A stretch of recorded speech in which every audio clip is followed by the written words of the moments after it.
Hello दोस्तों, स्वागत है आपका हमारे चैनल पर जिसका नाम है A to Z स्टोरीज़। यदि आप हमारे चैनल से जुड़े रहना चाहते हैं तो हमारे चैनल को सब्सक्राइब कीजिए और बेल आइकन को ज़रूर दबाएं ताकि आपको आने वाली वीडियो की अपडेट मिलती रहे। एक मित्र ने पूछा है कि जीवन में दुख ही दुख मालूम होता है, क्या करें? जीवन में सब बुरा ही मालूम होता है, निराशा और उदासी मालूम होती है, क्या करें? जीवन में ना तो दुख है और ना सुख। जीवन को तो जैसा हम देखने में समर्थ हो जाते हैं वैसा ही हो जाता है। जीवन तो वैसा ही है जैसी देखने की हमारे पास दृष्टि होती है। हमारे ही बीच इस जीवन में वे लोग भी जीते हैं जो आनंद से भरे होते हैं और वे लोग भी जो दुख और अंधकार से। जीवन यही है, देखने की दृष्टियाँ भिन्न होती हैं। अगर हमने जीवन में उदासी और अंधकार और दुख और पीड़ा को ही देखने की दृष्टि को अर्जित कर लिया हो तो जीवन के आनंद से हम वंचित रह जाएं तो कोई आश्चर्य नहीं होगा। मैंने सुना है एक माँ अपने बच्चे से परेशान थी। वह किसी भी तरह के भोजन में कोई रुचि ना लेता था और हर तरह के भोजन में कुछ ना कुछ आलोचना, शिकायत खड़ी कर देता था। वहीं किसी तरह के वस्त्रों में भी कोई रुचि ना लेता था और हर तरह के वस्त्रों में कोई ना कोई भूल चूक खोज ही लेता था। वे किन्हीं मित्रों में भी कोई रुचि ना लेता था और हर मित्र में कोई ना कोई खराबी खोज लेता था। उसकी माँ घबरा गई। उसका भविष्य सुखद ना था। जिसकी दृष्टि हर जगह भूल ही और अंधकार पूर्ण पक्ष को खोज लेने की हो, उसका जीवन नरक हो जाएगा। तो वे घबराई। उसे एक मनोवैज्ञानिक के पास ले गई। सबसे बड़ा प्रश्न तो उसके भोजन का था, क्योंकि वे भोजन करना ही बंद कर दिया था। हर चीज़ में, दूध में उसे बास आती थी, रोटियां उसे पसंद ना थीं। इस चीज़ में ये खराबी थी, उस चीज़ में वे खराबी थी और सब तो ठीक था। लेकिन भोजन के बिना तो जीना भी कठिन है। वे एक बड़े मनोवैज्ञानिक के पास ले गई। उस मनोवैज्ञानिक की बड़ी ख्याति थी। वे ना मालूम कैसे कैसे विक्षिप्त लोगों को भी ठीक कर चुका था।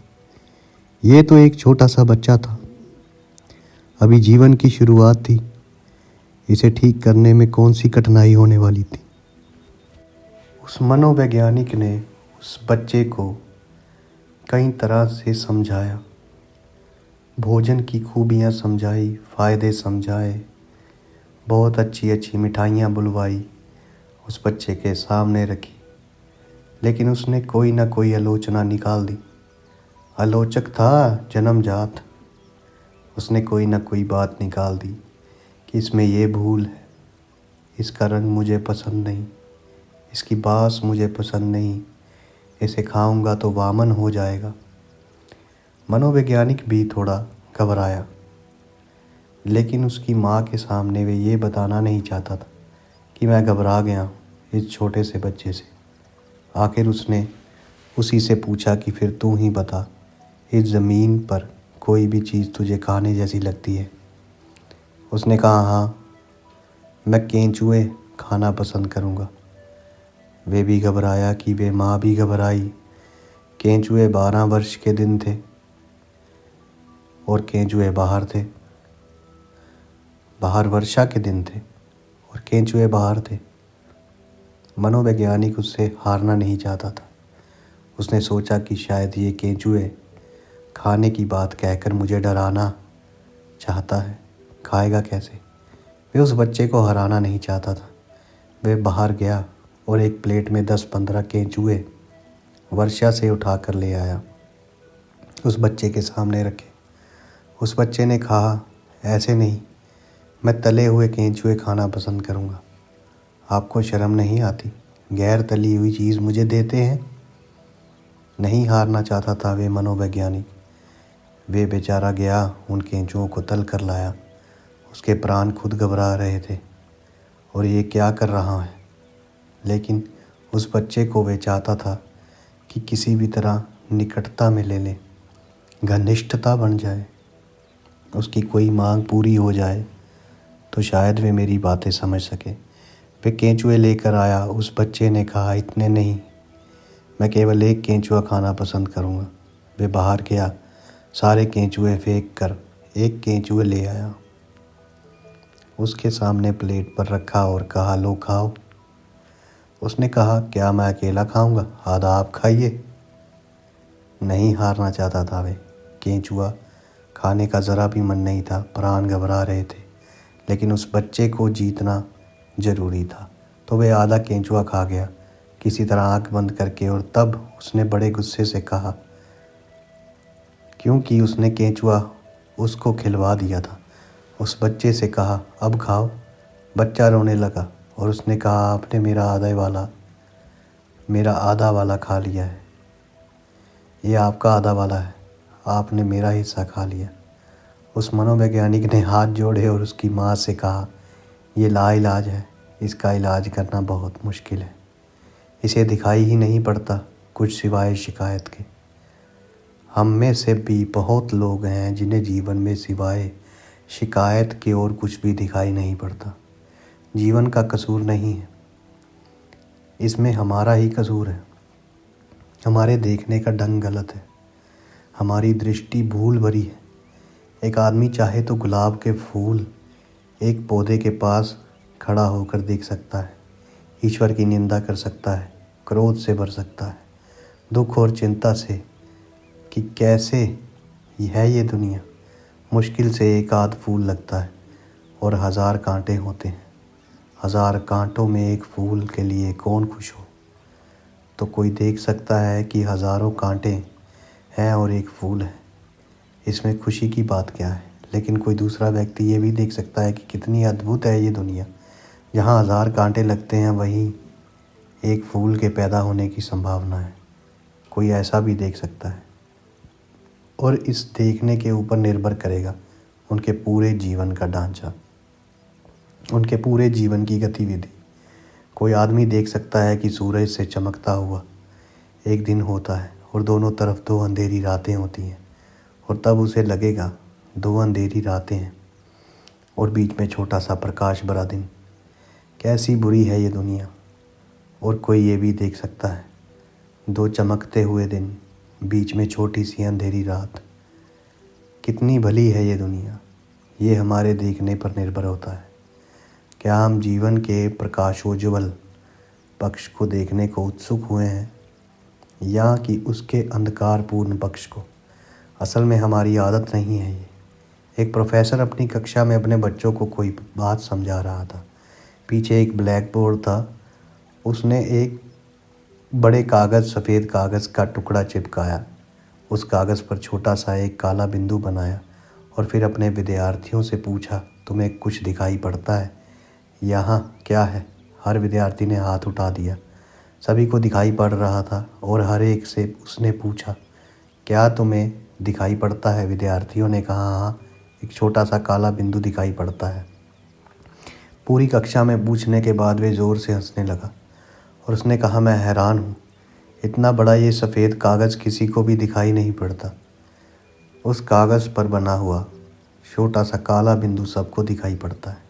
इतना बड़ा सफ़ेद कागज़ लगा है, किसी को भी दिखाई नहीं पड़ता। एक विद्यार्थी उस कक्षा में ना था जिसने ये कहा हो कि बोर्ड पर सफ़ेद कागज़ मुझे दिखाई पड़ता है। सफ़ेद कागज़ का काला बिंदु सबको दिखाई पड़ रहा था। हम सारे लोग भी जीवन को इसी तरह देखते हैं। उसके फूल हमें दिखाई नहीं पड़ते, कांटे दिखाई पड़ते। उसकी शुभ्रता हमें दिखाई नहीं पड़ती, उसकी कालीमा हमें दिखाई नहीं पड़ती। उसका प्रेम हमें नहीं दिखाई पड़ता, उसकी घृणा दिखाई पड़ती है। उसकी शुभ्रता हमें नहीं दिखाई पड़ती, उसकी कालीमा हमें दिखाई पड़ती है। उसका आनंद हमें दिखाई नहीं पड़ता, उसका दुख दिखाई पड़ता है। और तब हम इसको संग्रह करते चले जाते हैं। फिर सारा चित्त हमारा इस तरह निर्मित हो जाता है कि फिर हम इसी को खोज पाते हैं, इसी को देख पाते हैं और तब अगर जीवन नरक हो जाता है तो आश्चर्य कैसा हो। जीवन स्वर्ग भी हो सकता है। स्वर्ग और नरक मनुष्य के जीवन को देखने के दृष्टिकोण है। ना तो नरक कहीं नीचे और ना कहीं स्वर्ग ऊपर, मनुष्य की दृष्टि में वे छिपे हैं। कैसे हम देखते हैं। तो यदि दुख पाना है तो जीवन में अंधेरी रातों को खोजें, और अगर आनंद की तरफ आंखें उठानी है तो जीवन में फूल भी खिलते हैं, उनको देखें। जो आप देखेंगे उससे आपकी दृष्टि देखने की क्षमता, आपका एटीट्यूड निर्मित होता जाएगा, बनता जाएगा। आज अगर आप दिन भर फूल देखेंगे तो कल फूलों को देखने की क्षमता आपकी विकसित हो जाएगी। अगर आज आप दिन भर कांटे देखेंगे तो कल सुबह से ही कांटों से मिलना सुनिश्चित हो जाएगा। ये सब आपके ऊपर है। एक फ़कीर एक रात अपने घर में बैठा हुआ था। कोई 12 बजे होंगे। कुछ पत्र लिखता था और तभी किसी ने द्वार पर धक्का दिया। द्वार अटके थे। जिसने धक्का दिया वह भीतर आ गया। जो आदमी भीतर आया था उसकी कल्पना भी नहीं थी कि फ़कीर जागता होगा। वह उस गांव का सबसे प्रमुख चोर था, लेकिन फ़कीर जागा हुआ था तो वह घबराया। उसने छुरा बाहर निकाल लिया। समझा कि कोई झगड़े झंझट की स्थिति बनेगी, लेकिन फ़कीर ने कहा, मेरे मित्र, छुरा भीतर रख लो। तुम किसी बुरे आदमी के घर में नहीं आए हो कि छुरे की ज़रूरत पड़े। छुरा अंदर कर लो और बैठ जाओ। ज़रा मैं चिट्ठी पूरी कर लूँ, फिर तुमसे बात करूँ। वे घबराहट में बैठ गया। फ़कीर ने अपना पत्र पूरा किया और उससे कहा, कैसे आए इतनी रात में? और इतना बड़ा नगर है, इतनी इतनी बड़ी हवेलियां हैं, इतने इतने बड़े महल हैं, तुम मुझ गरीब की कुटिया पर ध्यान दिया, कैसे आए? उस चोर ने कहा, अब आप जब पूछ ही लिए हैं तो बताना ज़रूरी हो गया, और शायद आपसे मैं झूठ ना बोल सकूं। मैं चोरी करने आया हूँ। फ़कीर ने ठंडी श्वास ली और उसने कहा, बड़े नासमझ हो। भले मानुष, एक आध 2 दिन पहले खबर तो कर देते तो मैं कुछ इंतज़ाम कर रखता। ये फ़कीर की झोपड़ी है, यहाँ हमेशा कुछ मिल जाए ये तो बहुत मुश्किल है। और मुझे क्या पता था, आज सुबह ये एक आदमी कुछ रुपए भेंट करने आया था, मैंने वापस कर दिए। तुम्हारा अंदाज़ा होता तो मैं रोक कर रखता। आगे जब भी आओ ऐसे कभी मत करना कि बिना कहे बिना खबर के आ जाओ। थोड़े से रुपए पड़े हैं, नाराज़ ना हो तो मैं उन्हें तुम्हें दे दूँ। 10 रुपये उसके पास थे। उसने कहा, उस आले में 10 रुपये रखे हैं, वे तुम ले लो। वे चोर घबरा गया। उसकी समझ के बाहर थी ये बातें। चोरी उसने बहुत की थी, लेकिन ऐसा आदमी कभी मिला ना था। वे जल्दी से घबराहट में 10 रुपये उठाया तो उस फ़कीर ने कहा, इतनी कृपा कर सकोगे क्या कि 1 रुपया छोड़ दूँ? सुबह सुबह मुझे ज़रूरत भी पड़ सकती है। 1 रुपया मुझे पर उधार रही, कभी ना कभी चुका दूँगा। उसने जल्दी से रुपया रखा और वहाँ से भागने लगा। तो उस फ़कीर ने कहा, मेरे मित्र, रुपए तो कल ख़त्म हो जाएंगे, उन पर इतना भरोसा मत करो। कम से कम मुझे धन्यवाद तो देते जाओ। धन्यवाद बाद में भी काम पड़ सकता है। उस चोर ने उसे धन्यवाद किया और वे चला गया। बाद में वे पकड़ा गया। उस पर और चोरियां भी थी, इल्ज़ाम थे, ये चोरी भी थी। इस फ़कीर को भी अदालत में जाना पड़ा। वे चोर घबराया हुआ था कि अगर उस फ़कीर ने इतना भी कह दिया कि हाँ ये आदमी चोरी करने आया था, तो फिर और किसी गवाही की ज़रूरत नहीं पड़ेगी। वे इतना जाना माना आदमी था, उसकी बात पर्याप्त प्रमाण हो जाएगी। वे डरा हुआ खड़ा था। मैजिस्ट्रेट ने पूछा उस फ़कीर को, आप इस आदमी को पहचानते हैं? उस फ़कीर ने कहा, पहचानने की बात कर रहे हैं, ये मेरे मित्र हैं। और मित्र तो तभी पहचाना जाता है ना, दुख में जो अपने पर भरोसा करे वही तो मित्र है।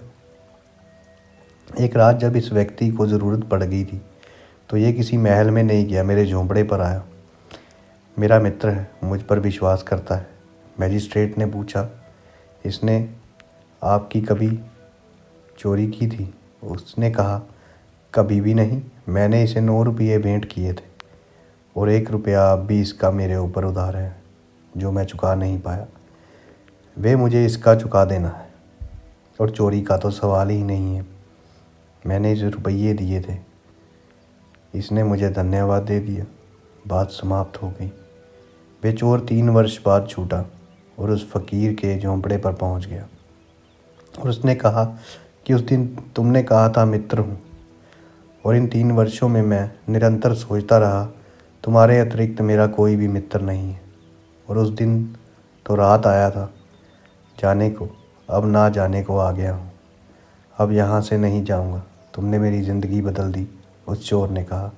उस फ़कीर ने कहा, मैंने तो कुछ भी नहीं किया। उस चोर ने कहा, तुम पहले आदमी हो ज़िंदगी में जिसने मेरे भीतर भी कुछ अच्छाई देखी। तुम पहले आदमी हो जिसने मेरी ज़िंदगी का कोई प्रकाशोज्वल पहलू देखा। तुम पहले आदमी हो जिसने मेरी आत्मा को चुनौती दे दी। तुम पहले आदमी हो जिसने मेरे भीतर के सारे संगीत को खींचकर बाहर ला दिया। तो जो भी मुझ मिला था उसने मेरा अंधेरा पहलू देखा था, और जब सारी दुनिया मुझ में अंधकार देखती थी तो मैं धीरे धीरे उसी अंधकार में गिरता चला गया। और उसी अंधकार को मैंने स्वीकार कर लिया था। तुमने मेरे जीवन को चुनौती दे दी। तुमने पहली दफ़ा मुझे ये ख्याल पैदा कर दिया, मैं भी एक अच्छा आदमी हो सकता हूँ। तो जब हम जीवन के आनंद को, शुभ को, मंगल को, प्रकाश को देखना शुरू करते हैं तो ना केवल हमारी दृष्टि आनंद से भर जाती है, बल्कि हम जहाँ भी मंगल और शुभ को देखते हैं वहाँ भी हम चुनौती खड़ी कर देते हैं उस व्यक्ति के लिए भी कि उसके भीतर से शुभ आविर्भाव हो जाए और विकास हो जाए। ये दुनिया इतनी बुरी दिखाई पड़ रही है, इस कारण नहीं कि लोग इतने बुरे हैं, बल्कि इस कारण कि सभी लोगों को बुराई के अतिरिक्त देखने की और कोई आदत ही नहीं। जो तुम देखोगे वही तुम पाओगे। यदि तुम सुगंध ढूंढोगे तो सुगंध मिल जाएगी। यदि तुम कूड़ा करकट ढूंढोगे तो कूड़ा करकट मिल जाएगा। यदि तुम खुशी ढूंढोगे तो खुशियाँ मिल जाएगी। यदि तुम दुख ढूंढोगे तो दुख मिल जाएगा। तो जो कुछ भी है तुम्हारे दृष्टिकोण से है। यदि आपको हमारी कहानियाँ अच्छी लगती हैं तो आप हमें शेयर कीजिए, सब्सक्राइब कीजिए और लाइक कीजिए। धन्यवाद दोस्तों।